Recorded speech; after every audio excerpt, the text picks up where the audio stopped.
A história começa em uma noite chuvosa, em um vilarejo com construções antigas. Nesse lugar sombrio vemos uma placa que revela o nome do local Seita da Morte Negra. Então, um homem misterioso de chapéu e capa se aproxima do portão da seita. De repente, um raio ilumina o céu e destaca ainda mais a sua presença ali. Passando pelo portão, nosso protagonista se depara com um exército de guardas o esperando. Um dos guardas parece bem irritado e aperta os dentes com muita força. Logo ele grita para todos que o espadachim sem nome chegou e manda matá-lo. Sem pensar duas vezes, nosso herói avança para cima da multidão de inimigos. Ele é tão rápido que, em um piscar de olhos, um dos guardas já foi derrotado. Mesmo cercado por todos os lados, nosso garoto não parece nem um pouco preocupado. Em seguida, ele começa um massacre, cortando quem ousa ficar em seu caminho. O líquido vermelho voa por toda parte, mas isso não abala o espadachim. Por baixo do chapéu, conseguimos ver seu olhar frio e determinado na batalha. Os guardas até tentam recuar um pouco assustados com a força dele, mas outro grito de guerra os incentiva a continuar cercando nosso protagonista. O som do aço se chocando ecoa pelo pátio enquanto ele se defende dos ataques. Ele se move com uma agilidade incrível entre as lâminas dos inimigos. Com a mão firme em sua espada, ele se prepara para o próximo movimento e com um único golpe rápido, ele despacha mais um de seus oponentes. Finalizando com um giro mortal, nosso herói limpa a área ao seu redor. No meio da chuva, um brutamonte surge por trás e tenta atacar nosso herói. Com um sorriso maligno, ele grita que finalmente conseguiu pegar nosso garoto, mas o protagonista se vira a tempo e defende o golpe com sua espada. De repente, tudo fica branco com o brilho de uma técnica poderosa. Assim, nosso herói usa um golpe de luz que acerta o grandão em cheio. O homem fica chocado e se pergunta como foi atingido mesmo, atacando por trás. Enquanto isso, o olhar do nosso protagonista continua frio como gelo. A chuva forte continua a cair sem dar sinal de que vai parar tão cedo. E no chão vemos a mão do inimigo caída ao lado de sua arma quebrada. Agora sozinho, nosso herói observa o resultado do massacre que ele causou. Logo depois, ele caminha em direção ao prédio principal da seita. Lá um velho com roupas de cobra parece estar esperando por ele tranquilamente. A túnica dele tem o símbolo de duas serpentes nas costas indicando ser o líder. O velhote então se vira e mostra um sorriso bem sinistro no rosto. Ele continua sentado na varanda mesmo com toda a chuva. Finalmente nosso protagonista chega para o confronto final contra o chefe da seita. Os dois se encaram de longe enquanto o raio ilumina o céu e cria um clima tenso. O velho então quebra o silêncio e pergunta se ele é o espadachim sem nome. Nosso garoto apenas fica parado em silêncio, sem responder nada. Vendo isso, o chefe da seita começa a provocar perguntando por que ele se esconde tanto. Nosso herói responde que ele não se esconde porque não é um espadachim da justiça. O velho fica confuso e pergunta por que ele caça a facção se não busca justiça. Com os olhos brilhando em vermelho, nosso garoto afirma que não é um espadachim justo. O chefe da seita fica sem palavras por um momento com a resposta inesperada. Em seguida, ele começa a rir, dizendo que nosso protagonista enganou todo mundo, mas nosso herói nega, dizendo que nunca enganou ninguém e que eles acreditaram no que queriam. O velho se levanta, achando tudo muito interessante, e pega sua espada. Ele diz que mesmo que morra hoje, não terá nenhum arrependimento. Logo depois, ele desafia nosso garoto para a luta, já que o objetivo dele é o mesmo. Sem hesitar, nosso protagonista avança para o combate final. O chefe da seita também se prepara e sua espada brilha com uma aura azul. Os dois se encaram prontos para o duelo enquanto a chuva continua caindo forte. O tempo parece parar por um instante com o som de uma gota d'água caindo. Em um piscar de olhos, nosso herói se move com uma velocidade incrível. O velho também não fica para trás e seus olhos se fixam no movimento do inimigo. A batalha é tão rápida que mal conseguimos ver o que aconteceu no confronto. Logo depois, vemos nosso protagonista caminhando tranquilamente pelo pátio. Sua espada agora está pingando o líquido vermelho daquele que foi derrotado. Ele desce as escadas deixando para trás o rastro de destruição que causou. Vemos que ele sofreu um pequeno ferimento no rosto, mas saiu vitorioso da luta. Após a batalha, nosso herói reflete sobre o passado sob um céu tempestuoso. Sua memória o leva a um lugar onde pétalas caem sobre um líquido vermelho. No chão, vemos o resultado de uma grande batalha, com muitos caídos. De repente, um pé pisa na poça vermelha. Era um grupo de guerreiros que observava a terrível cena com espanto. Na verdade, era um exército inteiro que subia as escadas do templo. Os líderes do grupo não acreditam que o Monte Ua terminou assim. Eles olham para o pátio e veem a destruição espalhada por toda parte. Um monge entre eles apenas consegue rezar chocado com o que um dos líderes diz que isso é obra de um demônio e percebe alguém vindo. Em meio aos caídos, eles avistam uma única pessoa de pé. Essa pessoa caminha lentamente por entre as pétalas e a destruição é um sobrevivente do Monte Ua que lamenta a aniquilação de seu lar. Os recém-chegados ficam surpresos ao ver o mestre da espada da ameixa vivo. O mestre então revela que toda essa destruição foi obra de uma só pessoa. Logo em seguida, uma energia vermelha explode, mostrando o poder do inimigo. O monge grita avisando que o responsável está vindo e manda todos se prepararem. O vulto se move tão rápido que mal pode ser visto em meio à destruição. O exército então se posiciona para enfrentar a ameaça que se aproxima. Um dos guerreiros prepara sua lâmina para o confronto inevitável. Com um brilho vermelho intenso, a figura misteriosa ataca o exército. Um dos líderes grita furioso, mandando o desgraçado se mostrar agora mesmo. Em seguida, um pé pisa no chão ensanguentado, e ele se aproxima lentamente. O nosso protagonista então sai das sombras, segurando a cabeça do mestre derrotado. Vemos que o exército é uma aliança da seita Shaolin, além das seitas Qin Cheng e Nangun, que também se juntaram na batalha. Finalmente revelado, nosso garoto encara a multidão e debocha do tamanho do exército. O líder se irrita e manda ele calar a boca completamente sem paciência. Em seguida ele pergunta quem diabos nosso herói é e por que fez esse massacre. Nosso protagonista responde que veio porque ouviu que o Monte Ua era o mais forte. Nelo então se prepara para continuar a conversa e ajeita sua espada. Mas ele completa dizendo que os rumores não eram confiáveis com um olhar frio. Os líderes se perguntam se ele é o chefe da seita do Monte Ua, sem entender nada. Nosso garoto então aponta sua espada ensanguentada para todos eles. Se equilibrando na ponta da lâmina, ele pergunta se eles são mais fortes que o Monte Ua. O líder do exército solta um grito de pura raiva, com os olhos brilhando. Ele jura que vai acabar com nosso protagonista para vingar as almas do Monte Ua. Logo depois, os 4 líderes atacam juntos com suas melhores técnicas, mas nosso herói sorri, achando que, como ele pensava, aquele lugar era bem divertido. De repente a cena muda e vemos nosso protagonista com um visual futurista e um sorriso sinistro. De repente nosso protagonista tira seu visor de realidade virtual com os olhos brilhando. Descobrimos que toda a batalha era apenas ele jogando em seu quarto escuro. Ele então reflete se um ataque coordenado no jogo ainda é demais para ele. Acontece que ele joga um game de Murin super violento e realista. Apesar de muitos pedirem para proibir o jogo, ele acha que não existe outro igual. Enquanto isso, na TV, ele vê uma notícia e decide que da próxima vez será mais quieto.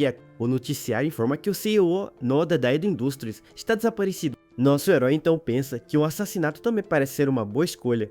Nesse momento, em um cômodo escuro, alguém murmura pedindo para ser poupado. E esse alguém é o CEO da notícia, que está amarrado e com medo. Nosso protagonista se lembra da situação e se vira para o homem. Em seguida, ele pega uma ferramenta que estava ao lado do seu sofá. Vemos o mestre da espada da ameixa de antes agora ajoelhado implorando por sua vida. O CEO Noe está todo machucado e em pânico pedindo por favor para não morrer. Nosso garoto então se aproxima segurando uma marreta, pronto para o que for.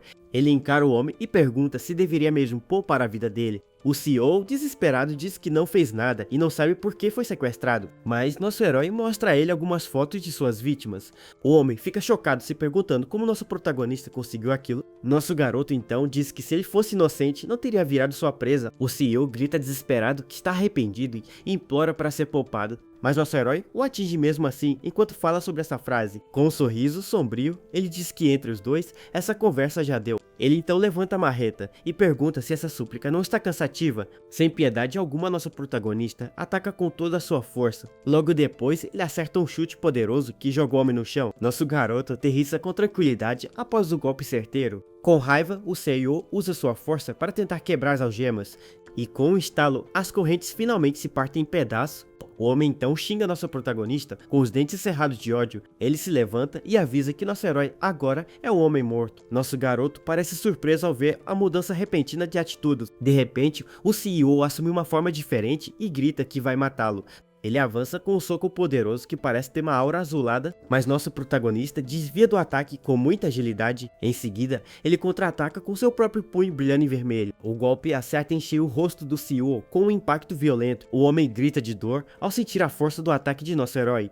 Sem dar tempo para respirar, nosso garoto continua com a sequência. Ele finaliza com um último chute devastador que encerra a luta. O CEO é jogado para trás com o impacto do golpe final de nosso herói. Agora no chão ele está completamente derrotado e muito machucado. Se arrastando para longe, ele implora para nosso protagonista ficar longe. Então o homem grita em pânico que não quer morrer de jeito nenhum. Enquanto isso, o narrador explica que a maioria dos humanos são como herbívoros, mas que entre eles existem alguns carnívoros que caçam os mais fracos, e o único objetivo deles é simplesmente devorar suas presas. Nosso protagonista então se revela como o caçador desses predadores. O CEO olha para cima apavorado, vendo a sombra de nosso herói sobre ele, pois nosso garoto é aquele que caça os carnívoros que se escondem. Desesperado, o homem continua pedindo para ele não se aproximar. Em seguida, ele o xinga chamando nosso protagonista de maluco. De repente, a porta do local é arrombada detonada com estrondo e um esquadrão de policiais invade o local prontos para a ação. Eles cercam nosso herói e o CEO e gritam para ninguém se mover. Um detetive de terno então se aproxima e chama nosso herói de Dong Bong-soo. Logo depois ele diz que Dong Bong-soo está preso por vários crimes. As acusações são de sequestro, confinamento e assassinato.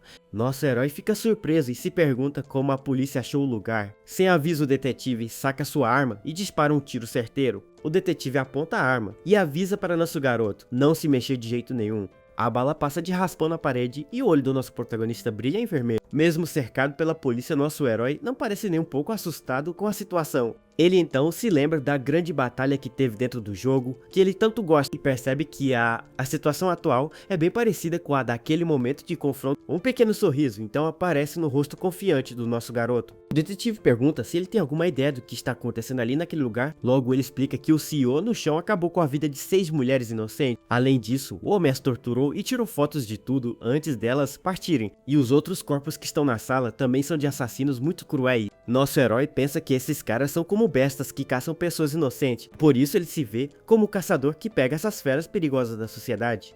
Dong Bong-soo então fala que o alvo do tiro deveria ser o CEO e não ele mesmo, mas o detetive acende um cigarro e não parece nem um pouco convencido com a história. Para ele, tudo que ele vê é um psicopata que sequestra e mata outras pessoas. O olhar do nosso protagonista fica sério ao perceber a complicação da situação. Ele então reclama que realmente não consegue conversar direito com a polícia. Sem pensar duas vezes, nosso herói levanta sua marreta pronto para atacar. O detetive grita para ele parar e se prepara para atirar de novo com sua arma, mas nosso garoto avança com uma velocidade absurda para cima de todos eles. O tiro do detetive acerta nosso herói em cheio no peito. Enquanto cai, ele deseja que se houver uma próxima vez, ele possa ir para um lugar como um murim e caçar feras sem se preocupar. O impacto do tiro é fatal e o deixa sem nenhuma chance de sobreviver. De repente a cena muda e vemos o nosso garoto em um lugar diferente. Com um brilho azulado, tudo parece se transformar ao seu redor. Nosso protagonista então grita de dor com lágrimas nos olhos. Ele acorda confuso e se pergunta se está vivo, pois ouviu o tiro. Um homem grande aparece e se surpreende ao ver que ele ainda respira. O olhar do nosso herói fica vermelho de raiva ao encarar o desconhecido. O homem o chama de moleque e parece bem irritado com a situação. Então ele agarra nosso protagonista pelo colarinho com muita força e reclama do trabalho que teve para arrastá-lo do mercado até ali. O homem o ameaça perguntando se deveria acabar com ele de uma vez, mas ele desiste e diz que volta amanhã, pois já está cansado por hoje. O olho do nosso garoto brilha na escuridão enquanto o homem se afasta, sozinho no quarto escuro. Nosso herói observa o homem ir embora. Ele se arrasta pelo chão e tenta se levantar com dificuldade. De repente seu corpo começa a se contorcer com uma energia roxa. Ele tosse muito e reclama que seu corpo está muito estranho. Ele então toca no seu cabelo e percebe que está muito mais longo que o normal. Com os olhos arregalados, ele fica completamente confuso com a situação. Em seguida, nosso herói começa a palpar seu corpo e nota algo diferente. Ele percebe que esse corpo magro e fraco definitivamente não é o dele. Além disso, ele encontra várias cicatrizes e se pergunta como as conseguiu. Olhando pela janela, ele vê uma paisagem que parece muito familiar e seus olhos vermelhos brilham ao reconhecer o lugar onde ele está. Nosso protagonista então percebe que conhece muito bem aquele local, pois ele finalmente entende que foi parar no mundo do jogo Murim. Chocado com a revelação, ele fica de joelhos sem saber o que fazer. Ajoelhado perto da porta, ele continua processando essa loucura toda. Mesmo com o corpo fraco, ele se esforça para se aproximar da luz, mas o cansaço o domina e nosso garoto acaba desabando no chão. E ele chora de alegria ao perceber que seu último desejo se realizou. Uma tela de sistema surge e dá as boas-vindas ao jogador Dong Bong-soo. Porém, sua nova vida começa de forma humilde em um estábulo. O lugar está cheio de cavalos e feno por todo lado e vemos nosso protagonista trabalhando como um simples cuidador. De repente, a porta se abre e um homem entra gritando por Soção. Nosso garoto se vira assustado e o reconhece como Lord Mashio. Lord Mashio reclama do cheiro do lugar e manda nosso herói segui-lo para um trabalho. Nosso garoto pergunta se precisa ir agora, pois ainda não terminou de limpar o estábulo. Com raiva, Mashio acerta um tapa em nosso protagonista. Ele se irrita e pergunta se por acaso aquilo parecia ser um pedido. Logo depois, ele o agarra e o lembra que o clã Danri só o deixa comer e dormir ali. Mashio o humilha dizendo que ele é apenas um escravo e nada mais. O olhar de nosso herói mostra toda a raiva que ele está sentindo por dentro. Chegando em uma forja, eles encontram um velho e um homem forte chamado Dong-o. Dong-o pergunta por que Mashio não veio e onde ele está agora. Ele então explica que o irmão Mashio foi beber com uma garota chamada Aang Aang. Com um gesto, ele debocha dizendo que ele foi apenas tomar um drink. O velho ferreiro então diz que não importa, mas pergunta se vieram só os dois. pois seria muito difícil mover todas aquelas armas com apenas 2 pessoas. Dongol ri e diz que eles têm uma ótima besta de carga para ajudar. Em seguida, ele acerta um soco poderoso no rosto de nosso protagonista. Nosso garoto cai no chão e Dongol pergunta o que ele está fazendo parado. Com um sorriso maligno, ele manda nosso herói levantar e começar a mover as armas. De repente, Dongol se lembra de algo importante que precisava fazer. Ele diz que também tem um compromisso e vai deixar o trabalho extra para Sosan. E então ele vai embora, deixa nosso protagonista sozinho e caído no chão. O velho ferreiro observa toda a cena com um olhar de pura pena. Ele abaixa a cabeça, parecendo muito triste com o jeito que trata o nosso herói. Com muito esforço, nosso garoto começa a carregar as armas nas costas. O peso é tão grande que algumas espadas começam a cair pelo caminho. Mesmo assim, ele continua correndo para entregar tudo o mais rápido possível. As lâminas o machucam, mas ele aguenta a dor e segue em frente sem parar. Finalmente ele consegue levar a carga e acaba caindo de exaustão no chão. O ferreiro o elogia pelo bom trabalho, mas pede para ele descansar um pouco. Ele também diz que nosso protagonista parece muito mal com uma aparência terrível, quase como se ele estivesse prestes a partir dessa para uma melhor a qualquer momento. Nosso herói apenas responde que está bem e se vira para ir embora do local. O ferreiro chama, preocupado, mas ele continua seu caminho cambaleando. Enquanto anda, nosso garoto sente seu corpo frio e ouve uma voz em sua mente. Ela pergunta se ele realmente quer continuar com essa vida patética de inseto. De repente, ele esbarra em um brutamontes, que fica muito irritado com a situação. O homem grita para ele sair do caminho, com os olhos brilhando em vermelho. Nosso garoto se desculpa, mas o cara não quer saber de conversa. Sem piedade, ele acerta um chute poderoso que joga nosso herói longe. Enquanto é espancada, ele se pergunta onde foi que tudo deu errado em sua vida. Se foi quando sua família partiu e ele sobreviveu, ou quando bateu no portão do clã. Caído no chão, nosso herói sente o corpo todo machucado e muito frio. Em seus últimos momentos, o antigo dono do corpo implora para ser salvo. Ele então acorda novamente no estábulo olhando para a janela lá em cima. O olho do nosso protagonista brilha em vermelho, com um sorriso sinistro no rosto. Ele se levanta pronto para começar sua nova vida. Nosso garoto se arrasta até o coxo de água dos cavalos para ver seu reflexo. Olhando para a água, ele descobre que o nome do antigo dono era Sosan. Ele aperta a madeira com força enquanto processa todas essas novas informações. Parado no estábulo, nosso herói tenta entender o que aconteceu com ele.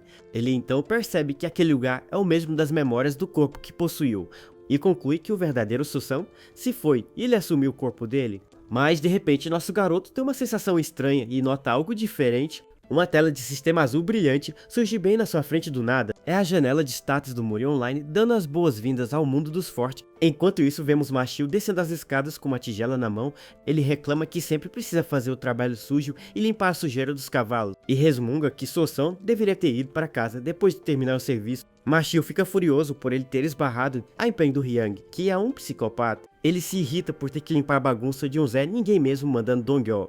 No fim, ele decide que o melhor a se fazer é acabar com o nosso herói de uma vez. No entanto, Machio repensa sua decisão de acabar com o nosso herói. Ele percebe que o risco é muito grande e desiste da ideia na hora, pois se ele for pego, sua cabeça será a primeira a rolar por ali. Com raiva, ele joga comida no nosso garoto e o xinga por estar vivo. A tigela se quebra no chão, enquanto nosso protagonista fica caído sem reação. O olhar do nosso herói então se enche de ódio com toda a humilhação. Passam-se 2 semanas e ele reflete sobre o tempo que acordou ali. Com as informações que juntou ele, finalmente entende a situação atual. Primeiro ele nota que as pessoas usam ranja, mas aquele lugar não é a China. Os soldados treinam com espadas e a cultura é bem diferente da que ele conhece.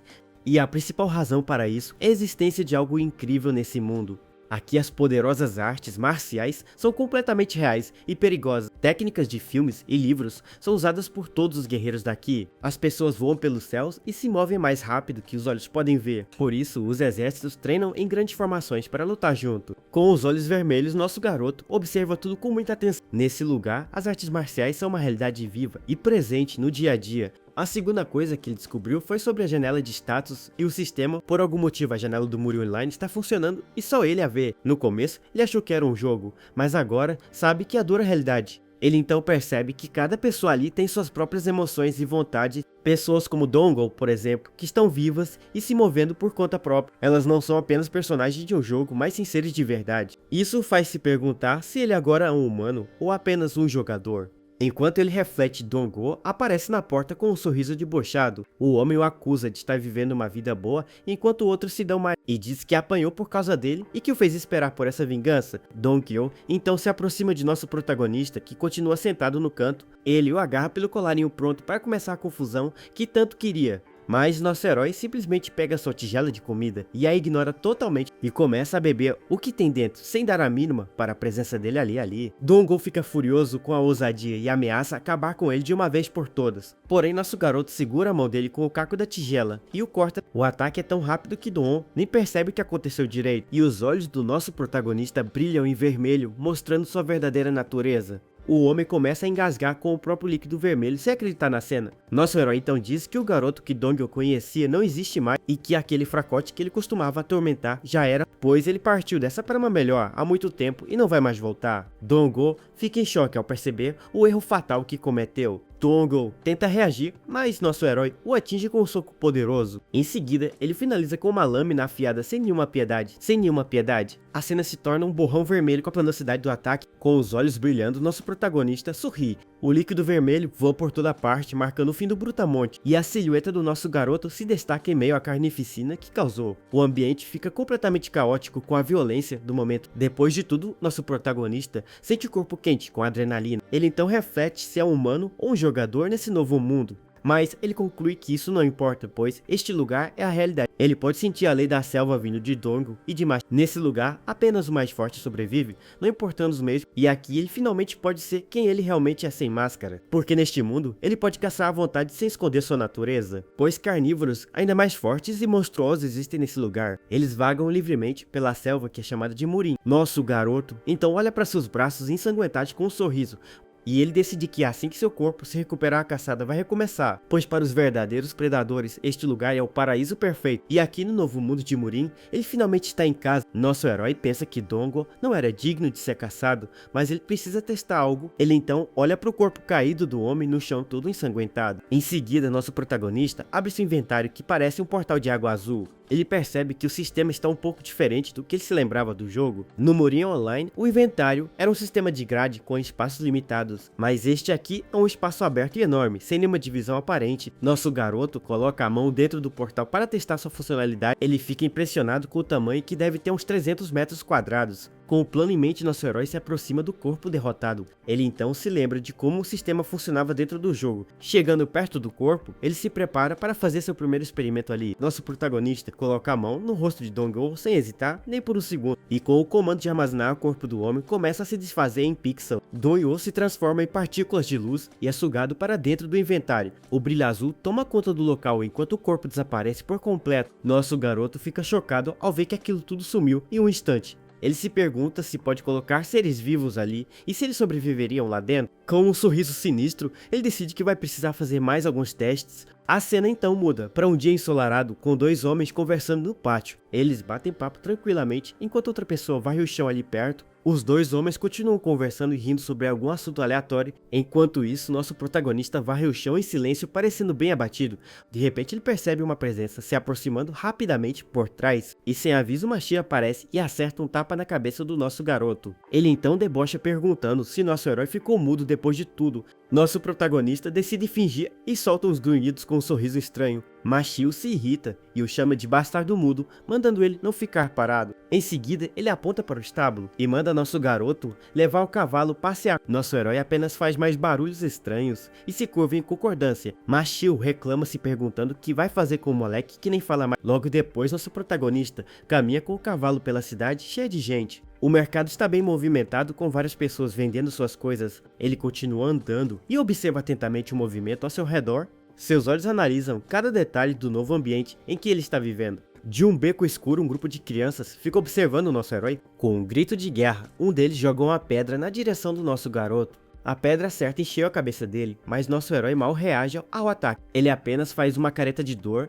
e continua seu caminho como se nada tivesse rolado. As crianças então começam a zombar dele, fazendo caretas e o chamando de bobo. E eles o apelidam de Soção, o mudo, enquanto um deles parece um pouco assustado. Os olhos do nosso herói brilham na escuridão com uma aura bem sinistra. Um dos garotos até esfrega os olhos, sem acreditar no que acabou de ver. Mas nosso protagonista volta a fingir e faz uma cara de confuso para o cavalo. Em seguida, ele simplesmente se vira e continua seu caminho com o animal. O garoto que liderava o grupo então começa a rir bem alto da situação, e ele continua zombando e chamando nosso herói de Soção, o gago. As palavras maldosas ecoam na mente do nosso garoto, mas ele não se abala, ele apenas continua andando de volta para a base do clã, sem olhar para trás. Enquanto isso, Mashio reclama que precisa limpar armas e que Dongo sumiu. Ele então vai até o quarto do Brutamontes e se pergunta se ele já era, mas ao abrir a porta, ele se depara com o nosso protagonista saindo de lá. Mashio fica com o olho arregalado sem entender o que está acontecendo ali. Olhando para dentro, ele vê que todas as armas estão limpas e organizadas. Ele se pergunta chocado se o moleque fez todo o trabalho para ele. Nosso garoto apenas balança a cabeça com um sorriso bem esquisito no rosto. Mashio pensa que ele mudou muito, pois agora é rápido e faz mais que o pedido. E até se pergunta se nosso herói finalmente virou uma pessoa decente. Para completar, nosso protagonista ainda oferece um saquinho de dinheiro para ele.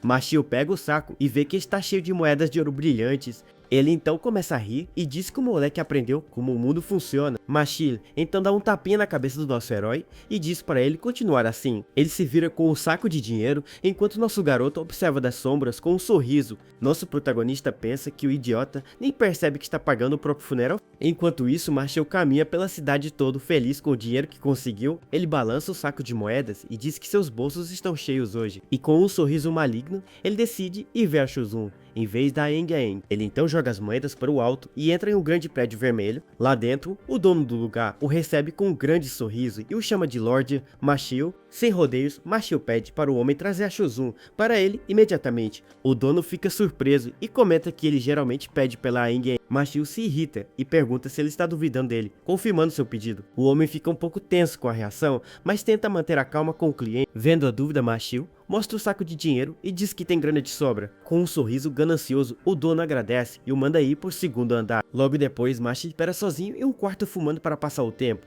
De repente ele ouve uma voz do outro lado da porta, avisando que está entrando. E então uma mulher chamada Shozun aparece na porta, deixando Mashio de queixo caído. Ele fica impressionado e pensa que ela é de um nível totalmente diferente da outra.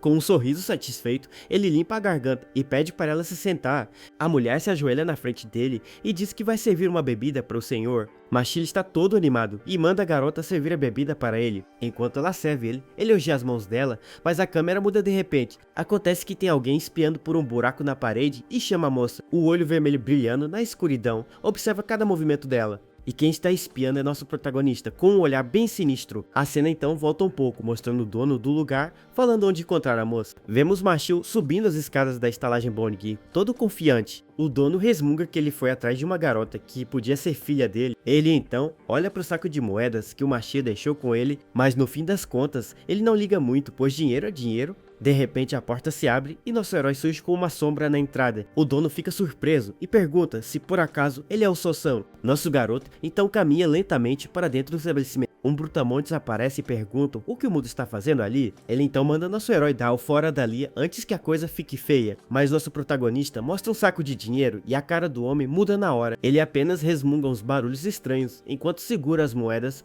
O dono pega o saco de dinheiro sem nem pensar duas vezes. Ao abrir, ele vê que está cheio de moedas e seus olhos brilham de ganância. Com um sorriso enorme, ele o manda esperar no segundo andar pela Aang Aang. Nosso protagonista então sobe as escadas da estalagem Bonnegi com um objetivo em mente. Enquanto isso, em outro quarto, Mashio se exibe e se elogia por ainda estar em forma, mas de repente, nosso herói surge por trás e o ataca sem fazer nenhum barulho. Mashio leva um susto enorme ao sentir o aperto em seu pescoço do nada. Ele começa a engasgar com os olhos arregalados sem conseguir respirar direito. Desesperado, o homem tenta se soltar, mas o aperto só fica mais forte. Nosso protagonista usa toda a sua força para finalizar o serviço de uma vez. Sem entender, nada, Mashio xinga o agressor enquanto luta por sua vida. Nosso herói então o atinge com um golpe poderoso na cabeça sem piedade. A ação é tão rápida e brutal que o Brutamontes nem tem chance de reagir. O impacto joga Mashio para trás, completamente desorientado e sem força. Os dois caem no chão e nosso protagonista continua com o ataque sem parar. No olho de Mashio, vemos o puro terror de quem sabe que seu fim chegou.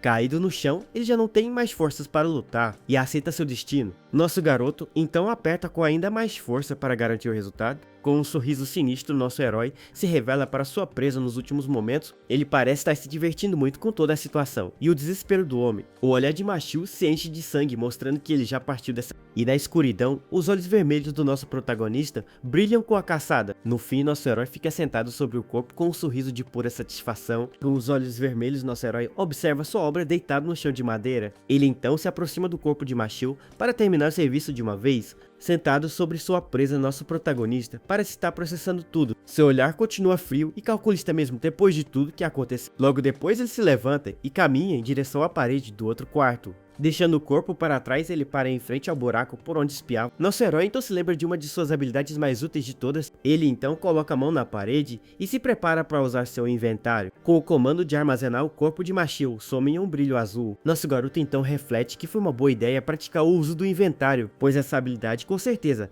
vai ser uma grande ajuda em suas caçadas. O olhar dele então fica mais sério ao perceber outra mudança no sistema. Como ele pensava, uma nova janela de status apareceu bem na sua frente. E ele confirma que finalmente conseguiu ganhar seus primeiros pontos de experiência. Nesse mundo, acabar com as pessoas garante pontos de experiência para ele. E quando essa experiência se acumula, ele pode finalmente subir de nível. Subir de nível o deixa mais forte e com os olhos brilhando ele percebe o ciclo. E ser mais forte torna a caçada muito mais fácil e eficiente para ele. Nesse lugar ele pode se tornar infinitamente forte e isso o deixa eufórico. Para ele, este mundo é maravilhoso e ele se prepara para a próxima caçada. Nosso herói então se prepara para sua próxima vítima com um sorriso no rosto. Ele a observa através do buraco na parede com seus olhos frios e calculistas. Em seguida vemos o rosto de Machio e nosso garoto lamenta não ter uma câmera. Enquanto isso, do lado de fora, um guarda vigia o corredor sem desconfiar de nada. De repente, a Eng corre apressada em direção ao quarto do nosso herói. Ela se curva para espiar pela porta e pergunta se tem alguém ali dentro. O dono do lugar então a empurra e reclama que ela demorou muito para chegar. A moça pede desculpas e diz que sabe, mas que estava um pouco atrasada. O homem fica com uma cara séria e parece estar desconfiando de algo. Ele então se pergunta se os dois estão se mudando lá dentro de tanto silêncio. Com um olhar pensativo, ele tenta entender o que pode estar acontecendo. Logo depois ele bate na porta e chama pelo irmão Machio e pela Shozun. Mas a porta continua fechada e o silêncio reina absoluto no corredor. O dono fica furioso e se pergunta se os dois estão ignorando ele de propósito. Com os dentes cerrados de raiva, ele se prepara para arrombar a porta. De repente, ele ouve um grito de pânico vindo de dentro do quarto. Sem pensar duas vezes, ele quebra a porta com um soco para ver o que rolou. Seus olhos ficam brancos de terror com a cena que ele encontra lá dentro. Nosso herói deixou um rastro de destruição e o caos toma conta do lugar. E no fim vemos apenas os pés de alguém balançando no ar, indicando o pior.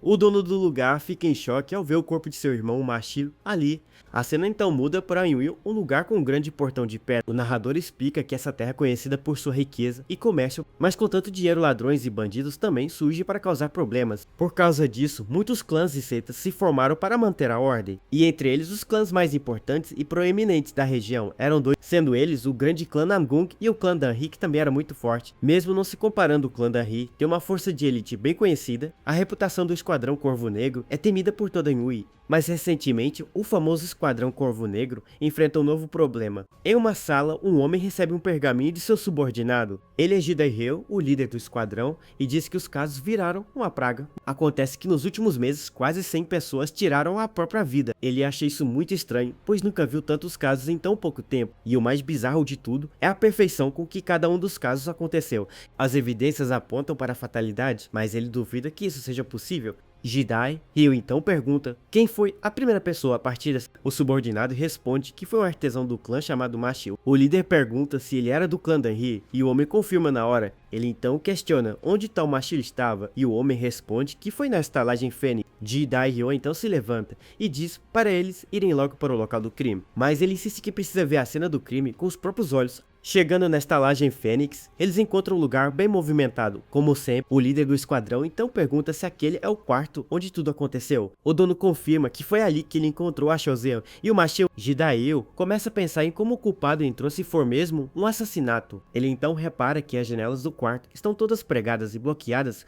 Sem perder tempo, ele começa a investigar a porta em busca de alguma pista. O líder se abaixa e analisa cada canto do chão, mas não encontra nada suspeito. Ele conclui que não tem como alguém ter entrado no quarto sem ser visto. A única possibilidade que resta então está bem na sua frente na parede. Seus olhos se fixam em uma fresta na madeira que separa os dois quartos. Se essas toras fossem removidas, isso daria uma passagem livre para outro lado.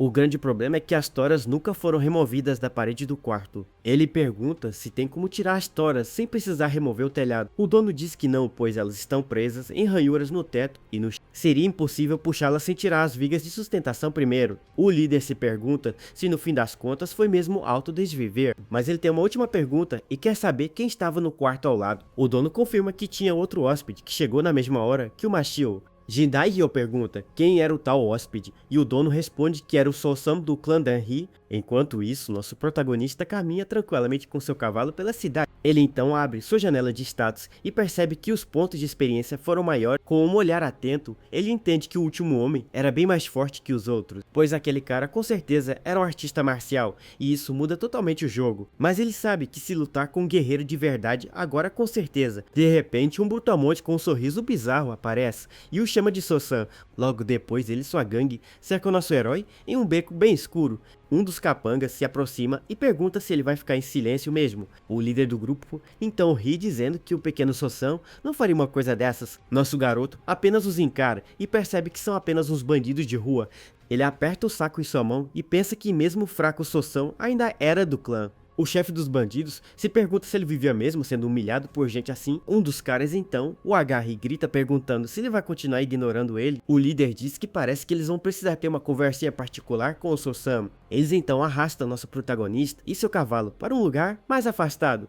Nosso herói se pergunta se consegue acabar com todos e fazer parecer um acidente. Ele pensa que com o inventário seria possível, mas a cena chamaria muita atenção. Além disso, ele não ganharia muita experiência, então decide apanhar e se vingar. Um dos bandidos então acerta um soco nele e debocha que ele parece estar vivendo bem. De repente, uma sombra surge na escuridão e manda todo mundo parar agora mesmo. É um homem de cabelo comprido chamado Django que reclama com a gangue. O líder dos bandidos fica em pânico e gagueja o nome do tal Django. Nosso protagonista também se pergunta quem é esse tal de Django que apareceu. Mas o homem ignora todo mundo e elogia o cavalo do nosso garoto na maior cara de pau. Ele diz que seu líder adora cavalos e que vai dar aquele de presente para ele. Django então pergunta para nosso herói o que ele acha dessa ótima ideia. Com um sorriso bem sinistro, ele já deixa claro quais são suas verdadeiras intenções. Nosso garoto percebe na hora que o plano dele é o levar e pegar o cavalo. Mas Django escolheu a pessoa errada para caçar e o ameaça dizendo que não pergunta duas vezes. Nosso herói então responde que se é para lutar que seja logo sem enrolação.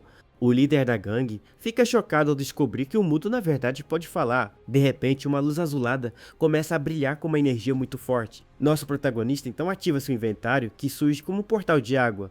E de dentro dele, nosso garoto saca uma espada com um brilho intenso e intimidador. A gangue inteira fica sem reação com a aparição repentina da arma afiada. Django fica em choque e mal consegue acreditar no que está vendo ali na sua frente. Em um piscar de olhos, nosso herói finaliza o serviço sem dar chance para o inimigo. De repente, o cavalo e o cenário começam a se desfazer em pixels coloridos, e tudo explode em uma luz rosa e roxa que toma conta do beco inteiro. Um dos bandidos grita desesperado que são correntes que surgiram do nada. Logo em seguida, uma tela de sistema surge e parabeniza nosso herói por subir de nível. Então, uma aura vermelha e sombria envolve nosso garoto, o deixando bem assustador. O líder da gangue entra em pânico e grita que nosso protagonista é um demônio, mas ele muda de ideia e manda todo mundo acabar com o demônio de uma vez por todas.